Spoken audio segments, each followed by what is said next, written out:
মাঝে মাঝে একদম আলোচনার মূল কেন্দ্রবিন্দুতে থাকেন, আবার মাঝে মাঝে আলোচনা থেকে সরেও যান। অনেকটা বাতাসের মতন নড়বড়ে খুঁটির মধ্যে আপনার ঝুলন্ত ছিল ওনার অবস্থানটা। 5ই আগস্ট বাংলাদেশের আওয়ামী লীগের সকল নেতাকর্মী, এমপি, মন্ত্রী, স্বয়ং সাবেক প্রধানমন্ত্রী শেখ হাসিনা ওনার কপাল পড়লেও শাহাবুদ্দিন চুপ্পু সাহেবের কিন্তু কপাল পড়ে নাই। ভয় ছিল, টেনশন ছিল। আপনি যদি কালকে ওনার ছবিটা দেখেন, স্ক্রিনে দেখছেন, চেহারার মধ্যে একটা উজ্জ্বলতা ভাব আসছে। নর্মাল অ্যাক্টিভিটিস একটা আউটলুক কিন্তু আমরা এখন দেখতে পেলাম। দীর্ঘদিন মনে হয়েছে যে ওনার ঘাড়ের মধ্যে কেউ বন্দুক রাখছে, উনি অ্যাজ এ রোবোটিক কথাবার্তা বলেন, হাসেন না, চেহারা কেমন অন্ধকার অন্ধকার রাখেন, কিন্তু গতকালকে তিনি বেশ হাস্যোজ্জ্বল ছিলেন। দর্শক, চমকটা হচ্ছে রাষ্ট্রপতির সাথে গতকালকে 3 বাহিনীর যারা প্রধান আছেন তারা সাক্ষাৎ করেছেন। এই সাক্ষাতের মধ্যে বেশ কিছু বিষয়বস্তু ছিল যেগুলোকে সবাই ভাবছে যে আপাতত যতদিনে অন্তর্বর্তী সরকার আছেন ততদিন রাষ্ট্রপতি শাহাবুদ্দিন চুপ্পু তিনি আর তার পদ থেকে সরছেন না, বা তাকে সরানোরও আর কারোর ক্ষমতা নাই। এই কারণে যে তাকে সরাইতে গেলে সাংবিধানিক একটা ইস্যু তৈরি হয়ে যাচ্ছে। বিএনপি কৌশলে অপছন্দ করলেও রাষ্ট্রপতি হিসেবে শাহাবুদ্দিন চুপ্পুকেই চাচ্ছে। সমন্বয়ক সহ ভিপিনুরের যে দল আছে ছোটোখাটো, তারা অনেকেই, জামাত সহ তারা অনেকেই চাইছে রাষ্ট্রপতিকে সরাইতে, তো তারা কিন্তু আসলে সফল হয় নাই। তো এর মাঝখানে গতকালকে সশস্ত্র বাহিনীর দিবস উপলক্ষে রাষ্ট্রপতি মোহাম্মদ শাহাবুদ্দিনের সাথে সাক্ষাৎ করেছেন 3 বাহিনীর প্রধানরা। তো সেখানে আপনার গতকালকে সন্ধ্যায় বঙ্গভবনে এই সাক্ষাৎ অনুষ্ঠিত হয়।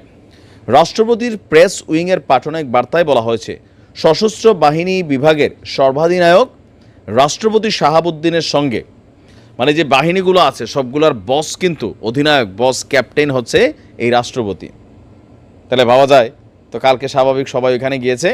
তো শাহাবুদ্দিনের সঙ্গে সন্ধ্যায় সাক্ষাৎ করেছেন সেনাবাহিনী প্রধান জেনারেল ওয়াকারুজ্জামান, নৌবাহিনী প্রধান অ্যাডমিরাল এম নাজমুল হাসান এবং বিমান বাহিনীর প্রধান air chief marshal Hasan Mahmud খান।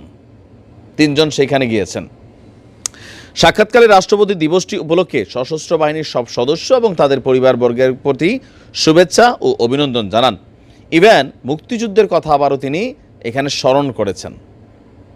এই কথা আজকে কিন্তু সহজে কেউ বলে না, তবে একটু কালকে ডক্টর মোহাম্মদ ইউনূসও সেনাকুঞ্জে সেই প্রোগ্রামে যাওয়ার পরে তিনি কিন্তু মুক্তিযুদ্ধের কথা বলেছেন।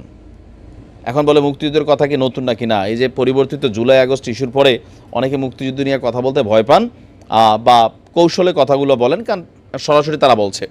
তিনি বলছেন, মুক্তিযুদ্ধের মাধ্যমে গড়ে ওঠা সশস্ত্র বাহিনী জাতির গর্বের প্রতীক। দেশের স্বাধীনতা এবং সার্বভৌমত্ব রক্ষার পাশাপাশি বিশ্বের বিভিন্ন দেশে শান্তি মিশনে সশস্ত্র বাহিনীর সদস্যগণ দায়িত্ব পালনের মাধ্যমে দেশের ভাবমূর্তিকে উজ্জ্বল করছে। বৈষম্যবিরোধী ছাত্র আন্দোলন পরবর্তী দেশের আইনশৃঙ্খলা রক্ষা এবং শান্তি প্রতিষ্ঠায়ও সশস্ত্র বাহিনীর সদস্যদের তিনি ভূয়সী প্রশংসা করেছেন। সাক্ষাৎকালে সেনা, নৌ ও বিমান বাহিনীর প্রধানেরা এই দিবস উপলক্ষে নেওয়া কর্মসূচি সহ তাদের স্ব বাহিনীর কার্যক্রম, এই মানে কে কী করতেছে, কোথায় কি চলতেছে, এগুলো সম্পর্কে রাষ্ট্রপতিকে তারা আপনার ইনফর্ম করছে। এই সময় রাষ্ট্রপতির সচিবরাও সেখানে উপস্থিত ছিলেন। এখন এই বিরল দৃশ্য দীর্ঘদিন যাবৎ হয় নাই। এখন এই 3 বাহিনীর প্রধান সম্ভবত গত 5ই আগস্টের পর আর একসাথে এখানে এরকম কোনো বৈঠকের সুযোগ হয় নাই, অথবা বসাও হয় নাই। কারণ মেন কারণ হচ্ছে একটা উসিলা তো লাগে। তো এই দৃশ্যপট দেখার পরে যারা ভাবছিলেন যে সম্ভবত সমন্বয়করা এখনও সংবিধান প্লাস রাষ্ট্রপতির পদত্যাগ ইস্যুতে একের পর এক মিটিং করে যাচ্ছে, হয়তো সশস্ত্র বাহিনীর সাথে ওনার একটা দূরত্ব হয়ে গেছে, বা somehow plus minus doctor Mohammad ইউনূসের সরকার চাচ্ছে। তো গতকালকের এই দৃশ্য দেখার পর এতটুকু কনফার্ম যে আপাতত রাষ্ট্রপতি তিনি গ্রিন জোনে চলে আসছেন। আরেকজন আসছেন, সেটা হচ্ছে মুস্তফা সরওয়ার ফারুকী। এত কিছু এরপরে কিন্তু ফারুকীকে এখান থেকে সরকার না নেয়, বরঞ্চ ডক্টর মোহাম্মদ ইউনূস ডাইকানিয়া মানুষের সাথে সাক্ষাৎকারে বলছেন যে এটা করো। ফারুকী আবার কর্মপরিকল্পনা ডক্টর মোহাম্মদ ইউনূসের সামনে শেয়ার করছে। দেখা যাক রাষ্ট্রপতির মানে আনটিল লাস্ট পর্যন্ত কি হয় আসলে। তবে আমার ধারণা তিনি বড় ধরনের কোনো ঝামেলায় পড়বেন না। একটা জাতীয় নির্বাচন হবে, সুষ্ঠু নির্বাচন, সেই নির্বাচনের মাধ্যমে তিনি সাংবিধানিক পদ থেকে আপনার অব্যাহতি নেবেন, এতটুকুই। আর এর বাইরে যদি কোনো কিছু ঘটে সেটা কাকতালীয় হতে পারে। ভালো থাকুন।